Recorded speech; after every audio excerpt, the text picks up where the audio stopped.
astrology, and other divinatory arts are not a replacement or substitute for physical or psychiatric health care. If this is an emergency situation or you are in crisis, please do not defer your wellness to readings or horoscopes. Seek situation-appropriate, qualified assistance instead. Hey there, Leo, Sun, Moon, and Rising. It's time to have a look and see what is going on when it comes to your monthly astrological forecast for July 2022. And just a quick heads up, I'm aware that Jupiter is turning retrograde at the end of the month, but we're going to cover that in one of my special deep dive horoscopes instead. We're not going to be talking about that in this particular video. It starts on the 28th of the month. Don't worry, we'll get it. So stay tuned. If you ever want to get a session with me, you can go on ahead to my website. It's integrativemysticism.com, or you can follow the links in the down bar below. And don't forget to like, share, and subscribe. You know I appreciate it. And of course, engagement helps this channel out a lot. So what is going on when it comes to your July? Well, to start, we have the sun bringing special focus, highlights, attention, enhancement, and support to your 12th house of your past, privacy, the hidden zone, and personal history, Cancer, through the 22nd of the month. And so with the sun in the 12th house, this is a time where a lot of you Leo people are getting a chance to kind of go back in time in a lot of ways, because the sun in the 12th house is all about bringing attention, enhancement, and support to matters that we would like to revive, to bring back, to resurrect, that maybe had been left behind for whatever reason in our life. These could be projects, these could be friendships, these could be career paths, pursuits, hobbies, talents. But what's nice about the sun in the 12th house is that it's a resurrection time for you. What is it that maybe you've been thinking about bringing back to life that you either let go of, or maybe something did get started but it collapsed, or it got stalled, or stopped short once upon a time, right? And there's tons of reasons why something like that might happen. Don't dwell on that. Whenever I talk about this kind of aspect, a lot of people go back and talk, and rhapsodize about all the horrible things that happened to them, and they just completely waste the opportunity. Be better than that. With the sun in the 12th house, this is a chance to bring back the prize. This is the chance to bring back the goal. Again, the connection, the path. What is it that you want to bring into the now that was left behind once upon a time? After the 22nd, we've got the sun entering your sign, where the sun will be going into week 3 of August. With the sun in your sign, this is a time for you to become a stronger influence, a stronger leader, and start initiating some powerful systemic changes to the atmosphere and environment around you in all respects. Because with the sun here, of course, happy birthday, we're coming into your birthday period in the zodiac, but we're also getting a chance for you to acquire a lot of new resources, a lot of new tools, and yes, a lot of new goalposts to set your sights on. You're becoming not only a lot more well-known for your talents and abilities, but we are also in a space where if there are maybe norms that we would like to change about our lifestyle, about our world, or the environments or social connections that we sustain or we have at this point in time, with the sun in your sign, we're getting a chance to change the value that we get from all of these things and how they all operate. We've got Mars, the planet of action, passion, energy, that obstacle-clearing driving force in Taurus as of the 5th of July, where it will remain through the duration of July and going on into August. This is your 10th house of career, upward mobility, status, station, promotions, and anything that is going to help you make a bigger impact on the world around you. With Mars in the 10th house, as I often say, with Mars in an income area, yeah, be ready. This is going to be a time where some serious overtime may be expected of you, because Mars always brings great wealth through great labor. So this could be a time where you're spending a lot of extra hours at the office, or work might be a lot more demanding in other ways, a lot of take-home assignments. If you run your own business, you're going to be raking it in, but you're going to be doing it around the clock. So make sure you keep an eye on your availability and your boundaries. But Mars is breaking the glass ceiling in so many ways as well for those who lean in. Mars here, however, can also create a much more competitive atmosphere in your field or in your industry. And there may be some points where some office politics or maybe even rivalries that get inflamed.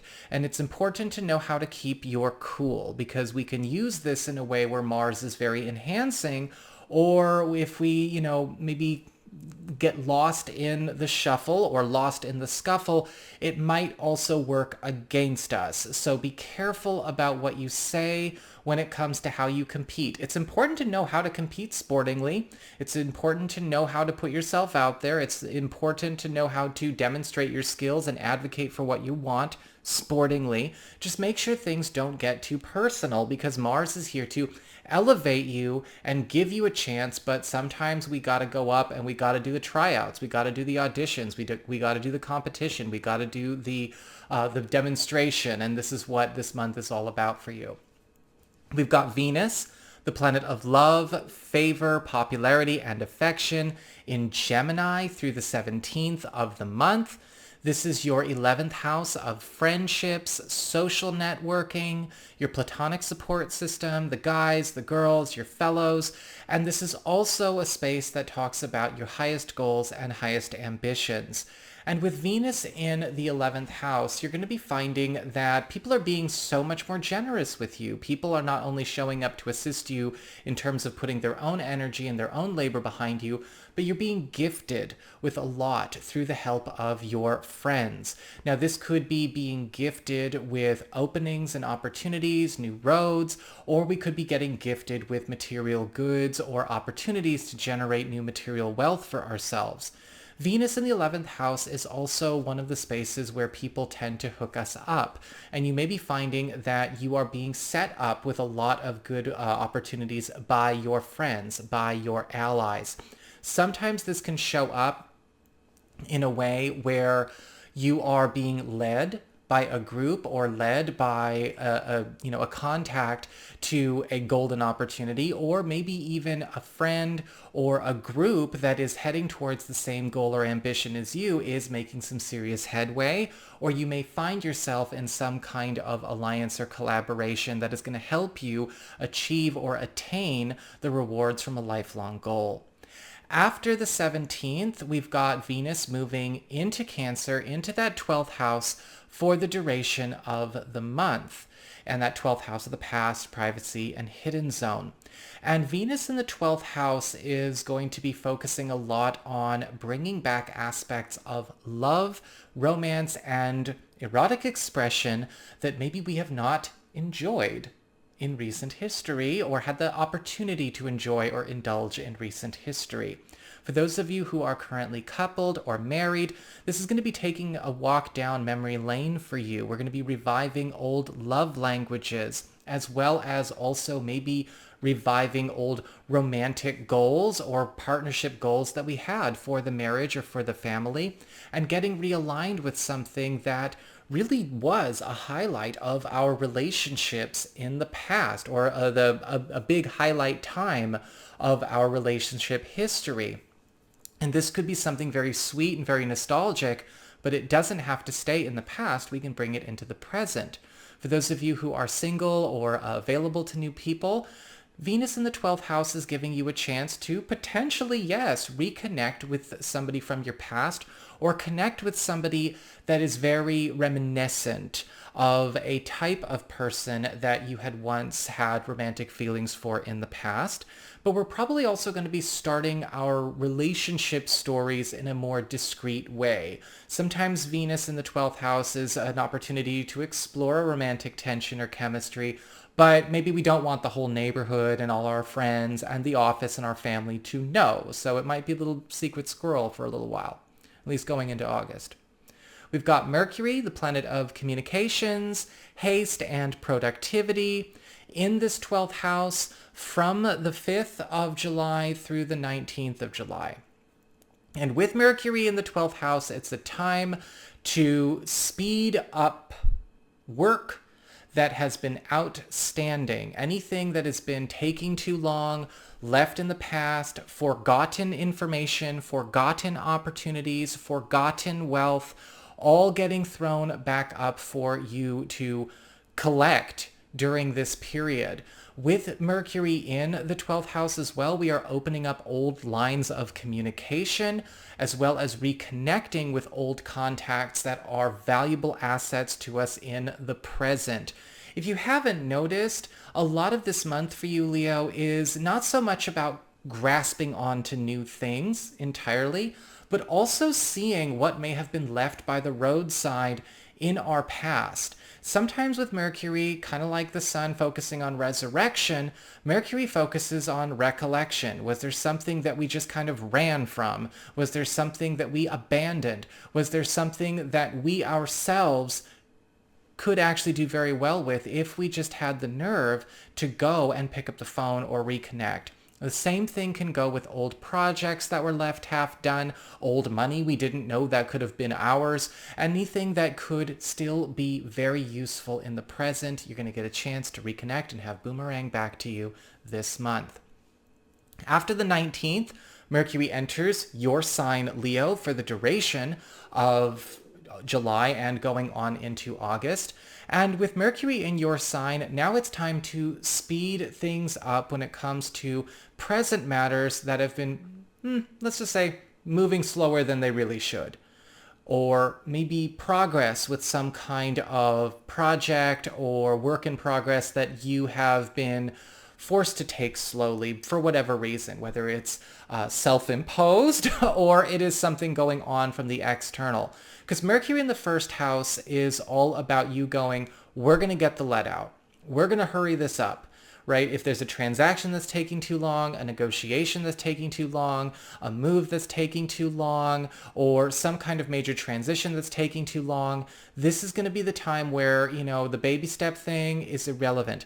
A lot of you are also going to find that even personal goals that you had once set out for far in the future are going to have their opportunity to be sped up so you can actually enjoy them now.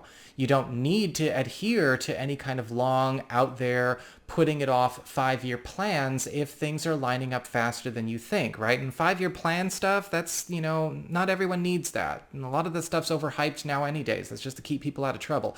You don't need to do it. Not everyone needs to do it. Pay attention to where a lot of rewards and a lot of goodies can come to you a lot faster with Mercury in your sign. So to close up with our lunations, right? We always talk about our lunations at the end. We've got a full moon this month in Capricorn on July 13th. So Capricorn is your 6th house of work, your reputation, your schedule, anything relating to the teams that you are on, the people that you serve. And to a certain degree, yes, this can also talk about physical health. Though, as per my disclaimer at the beginning, I often say, do not look to astrology or tarot as an alternative to psychiatric or physical health care. Please don't. But we can talk about this full moon. Now, this full moon, of course, is opening up a 2-week window period between the 13th of July and the 27th/28th of July, depending on where you live in the world. Full moons are all about culminations, transitions, and endings. And with a full moon in your 6th house, there is a change to what you are asked to be and do, not only in the professional world, but also in the social world. A lot of you are getting a chance to break with maybe a namesake or a reputation you wish to change. Maybe some of you are going to be rebranding your business or deciding that you want to go work in a different department, initiate some kind of transfer.